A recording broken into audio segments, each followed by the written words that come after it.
Welcome to a very lofty Christmas. Lofty Pursuits has a Christmas event every year, and of course it's filled with live music because I'm involved. This is the Lofty Pursuits marching band playing. We also had a Tuba Christmas, and the Tallahassee Food Club plays their choir every year. It's a 3-hour event. We make candy canes, Santa's here, and it's a great time for all. So come on in and take a look at what you can see here at Lofty Pursuits for a very lofty Christmas, besides figuring out that I like the Brady Bunch a little too much.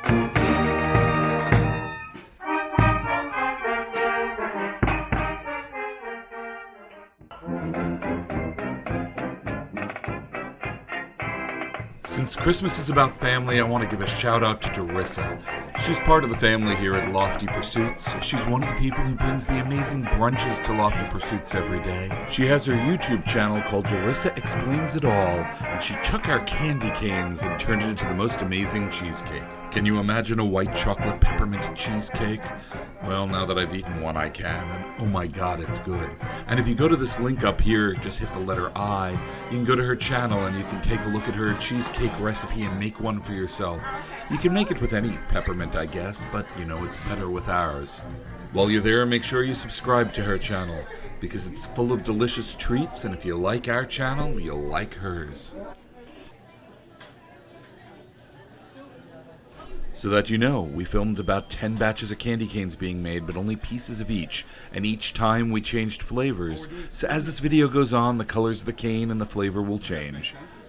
And if you want to try any of our candy or candy canes, please go to our website, www.pd.net. And if you like this video, please subscribe to us here on YouTube.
This is the heating table.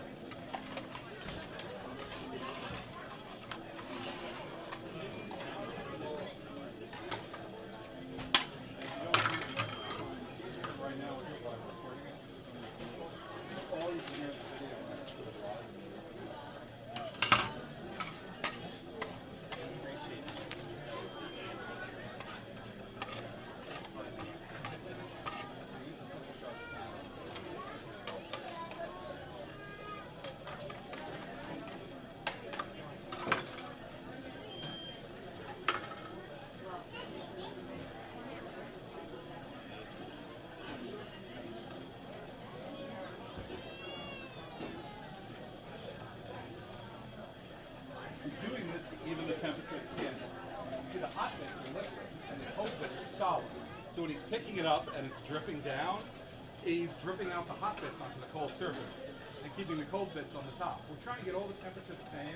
We need to make it sort of the consistency of a Play-Doh-like clay. And it's going to behave a little differently than clay because it's a non-Newtonian fluid. Clay is more like silly putty or oobleck, if any of you know that. The fact that it looks cool has nothing to do with it. Yeah. I'm not totally sure we actually have to drip it, we just like to.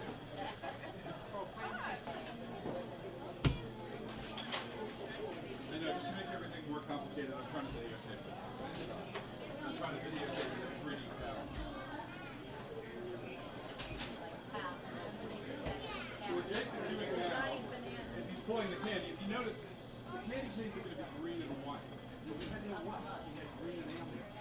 So what we're going to do here is Jake here is going to make the white by pulling it on the hook and get it working. Cheaper than a help hook. And Jake over there is pulling it about 50 times. Every time he's folding in millions of air balls. by doing this, it's trapping bubbles in time. Now, if you think about it, have you ever seen a wave at the ocean when it breaks and it's white at the top? Well, the ocean's not white. What's the wave? It's little round bubbles collecting light back. So that's exactly what we're doing. We're just doing what a wave does from the top of the bottle of a glass of soda does. It's getting little bubbles and collecting light back. And we're putting it into a solid. So we're going to track them and they continue to solve. And we're doing this with the use of a candy hook. That candy hook came from a candy store named Milan that was located in Cincinnati that opened in 1848. I don't know when the hook was made, but unlike most of them, it was hand wrought. And because it's a regular texture, I happen to like it better than most of the commercial ones. Hi, Santa. Great. You good this year? I'm always good, you know that. Or I'm very good at doctoring the evidence, one of the two. That's what. Exactly. So what Jake's doing now is he's making the stripes. There are traditionally 3 green stripes that are thin and 1 thick red stripe in a traditional spearmint candy cane.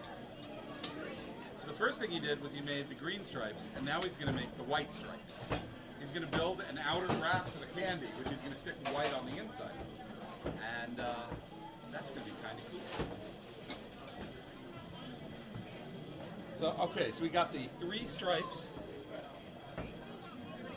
And now Jake is going to do the white spacers. Jake and I seem to do this different, which is an accident. I put even white stripes on the other side of the 3. Jake puts a narrow one on one side and a thick one on the other. At some point, we're going to have to battle it out and figure out who's right. So now, Jake, do you need a hand? Yes, please. Okay. Jake and I are going to do tug of war to double the number of stripes.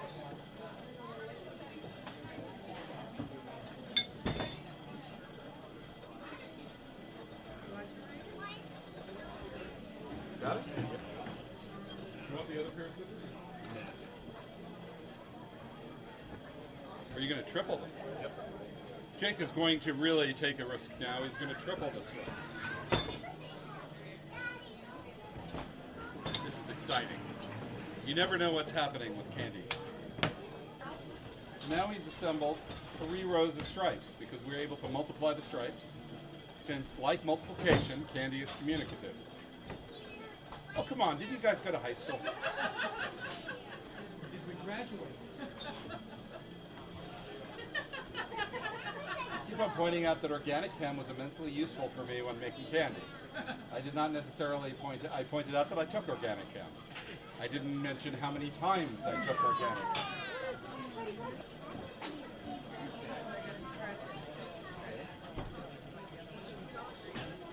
More like candy cane conducting.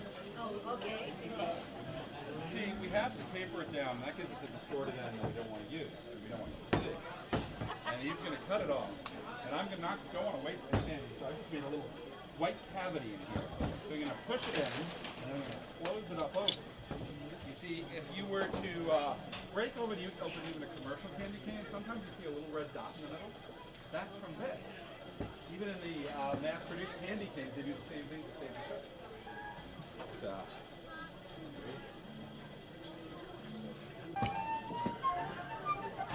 Oh, that's coming out nicer. Much nicer, Jake. You know, that's the exciting thing about making candy. Every batch is a little different and wants to behave a little different. And it doesn't adjust to you, you have to adjust to it.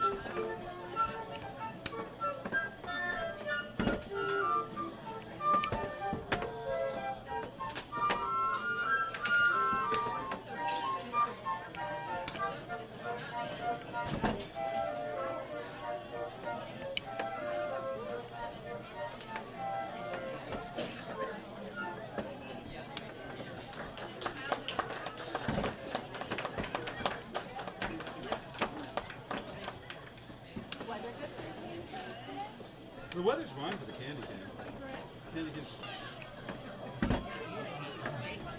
I mean, you got that great chocolate place that just opened up.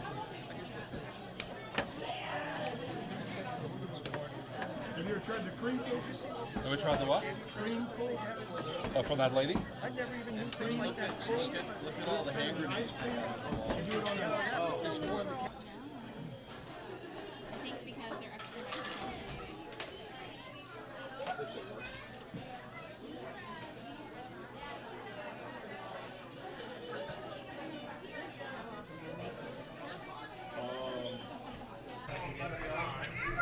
Hello, I'm Greg here at Lofty Pursuits. I'm here with an expert on candy canes, Santa Claus himself. Hello, Santa. Thank you for coming all the way down to the North Pole. Hey, thanks for having me. Santa comes every year for our very lofty Christmas. And Santa, how are we doing on candy canes? We're running low. You're running low? Running low. Does that mean we have to make more? Always. Oh, Santa's a hard taskmaster here. So, Santa, thank you so much for coming. We appreciate it. Thanks for having me. So, do you have any last words for the viewers here? Everybody be good. Listen to your moms and dads. Be good in school. And just be nice to everyone. You heard it here first from Santa Claus himself. And Merry Christmas. Merry Christmas.